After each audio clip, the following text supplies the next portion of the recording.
Seorang dokter mahasiswa program pendidikan dokter spesialis PPDS yang sedang bertugas di RSUD Tengku Rafian ditemukan tewas di semak belukar di samping RSUD Kabupaten Siak Riau.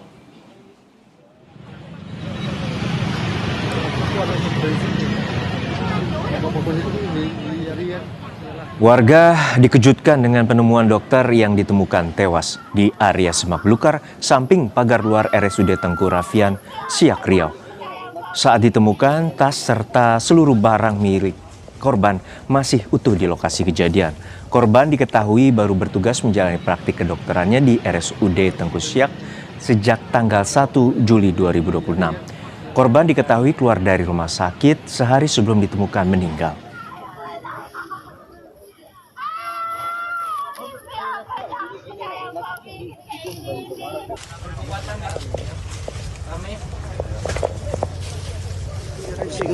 Ini dia baru dievakuasi, ya, baru dievakuasi.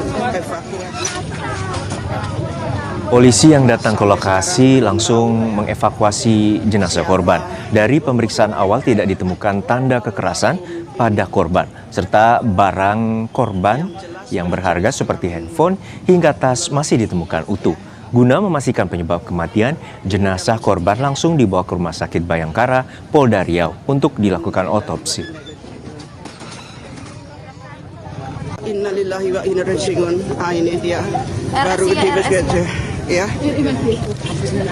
baru dievakuasi. Dan selanjutnya dari olah TKP secara umum kasat mata kita tidak menemukan adanya tanda-tanda kekerasan. Sehingga dengan kejadian ini terhadap jenazah kita kirim langsung ke Rumah Sakit Bayangkara untuk dilakukan otopsi.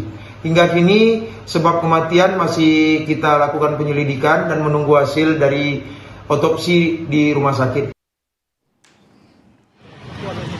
Tewasnya seorang dokter mahasiswa program pendidikan dokter spesialis atau PPDS saat bertugas di RSUD Tengku Rafian Riau mendapat perhatian dari Ikatan Dokter Indonesia (IDI). Kita bahas petang ini bersama dengan Ketua Umum Pengurus Besar Ikatan Dokter Indonesia, Pak Slamet Budiarto. Selamat petang, Pak Slamet dengan Maidop.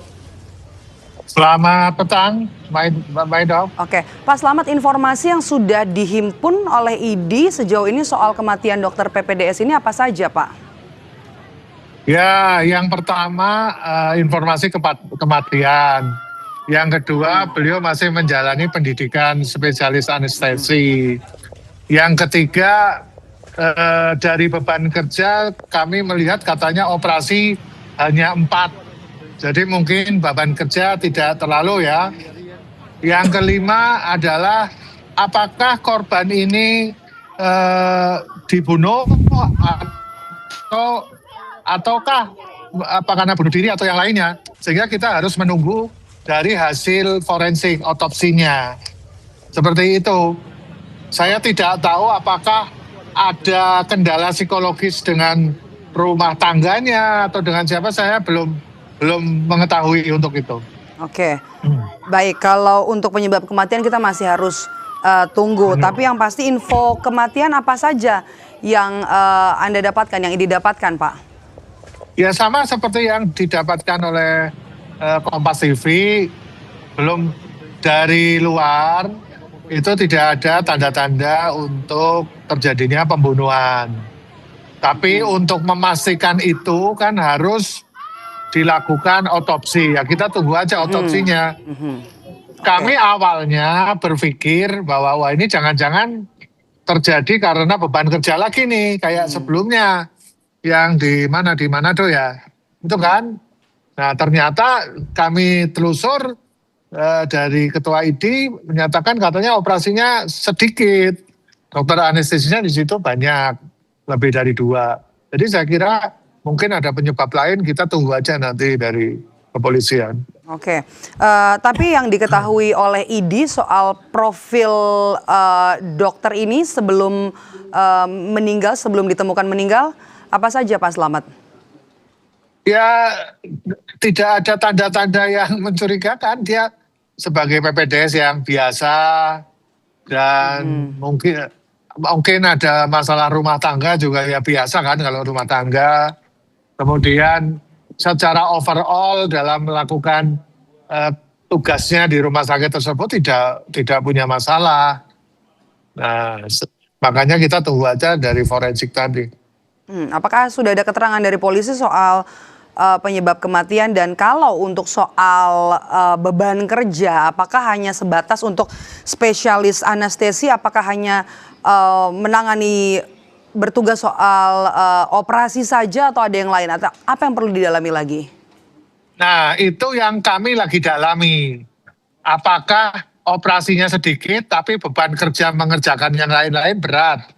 Itu kita masih on proses.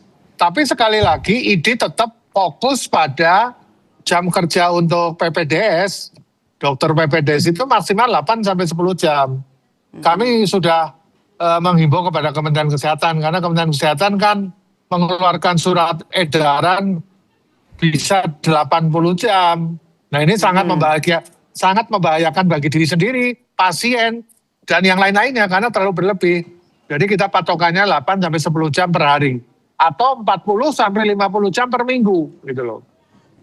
Sedangkan Kementerian Kesehatan sampai 80 jam per minggu. Itu yang kami tidak setuju. Kita masih harus tunggu nanti rilis dari polisi soal penyebab kematian korban. Terima kasih sudah bergabung bersama kami di Kompas Petang. Terima kasih. Pak Slamet Budiarto, sehat selalu.